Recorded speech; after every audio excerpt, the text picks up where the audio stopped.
Did you know that July is celebrated as the UV Safety Awareness Month worldwide? Hi, I'm Dr. Ramya Bevoor, and today I will be sharing with you some insights about the importance of UV safety and how we can achieve it. UV is the harmful ultraviolet rays that are emitted out by the sun, which includes three types: UVA, B, and C. The Earth's ozone layer blocks the UVC and prevents it from passing through. However, UVA and UVB reach the Earth's surface. These are invisible rays, not visible to the naked eye, but then they are present throughout the day, even on a rainy or a cloudy day. These can also reflect on the earth's surfaces like sand, cement, snow, water, etc. These ultraviolet rays are quite harmful and can cause long lasting damaging effects on the human body. Most importantly, it affects the skin. So, what are some of the things that can happen to the skin due to prolonged UV exposure? Firstly, it can result in premature aging, skin wrinkling, etc. It can also cause sunburns, and it can result in a condition called as solar keratosis, which is a rough scaly patch that appears on the skin because of years of sun exposure. Most dangerously, these harmful ultraviolet rays can predispose a person to developing skin cancers like melanoma, basal cell carcinoma, squamous cell carcinoma, etc.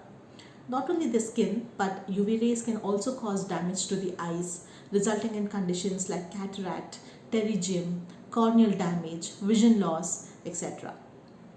So it is extremely important that we are aware of the importance of UV safety and that we take the right measures against it. So what are some things that we can do to protect ourselves? Firstly, staying in the shade. Avoid going out in the sun between 10 a.m. to 4 p.m., especially in the summers if you can avoid it, because that's the time when the UV rays are at its peak. Secondly, wearing protective clothing.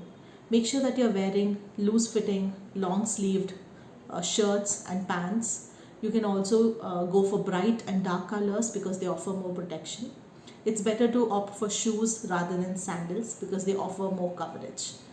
And you can also wear a wide brimmed hat, which will also protect you from these harmful rays. Thirdly, what we can do is when we do go out in the sun, use a sunscreen. Sunscreens are very important and go a long way in protecting us from these harmful UV rays. So certain things that we need to keep in mind when we are choosing for a sunscreen. So there is something called as SPF, which is the sun protection factor. It is recommended that we use sunscreens of more than 30 SPF because that protects us from almost 97% of the UVB rays. So how do we use the sunscreen? So we need to apply sunscreen at least 15 minutes before stepping out in the sun. Liberally needs to be applied on all the exposed areas and not just the face. So exposed areas could mean your face, your neck, back, hands, feet, everything that is exposed. Also, you need to keep reapplying the sunscreen every 2 hours for as long as you're out in the sun. If at all you're sweating or swimming, then the sunscreen needs to be applied at more frequent intervals. There are different kinds of sunscreen. There is something called as a water resistant sunscreen, which means that those sunscreens will offer protection for up to 40 minutes underwater. So you can opt for those, especially if you're somebody who goes for swimming or if you sweat a lot. Also, always make sure that you look for a broad spectrum sunscreen, which means that it protects us from both UVA and UVB rays. There are two kinds of sunscreens that you can go for. One is the chemical sunscreen and the physical sunscreen. So chemical sunscreen works by absorbing the skin rays, whereas physical sunscreen works by deflecting the skin rays. Physical sunscreen has contents like zinc oxide and titanium dioxide, which are a little less irritant on the skin as well.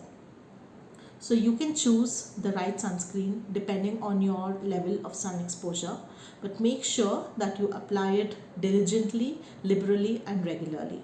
Also, always keep in mind that sunscreens are not 100% protective. You need to also add protective clothing to the sunscreens as well. Also, when you are taking children out, if the child is less than 6 months old, then avoid using sunscreen and just go for protective clothing. If the child is more than 6 months old, you can use a sunscreen which has zinc oxide in it because that is less irritant to the sensitive skin of the babies. So go out there and enjoy the outdoors take part in all the outdoor activities and have a wonderful time, but only be aware of the dangers and make sure that you protect yourselves with all these measures. Have a wonderful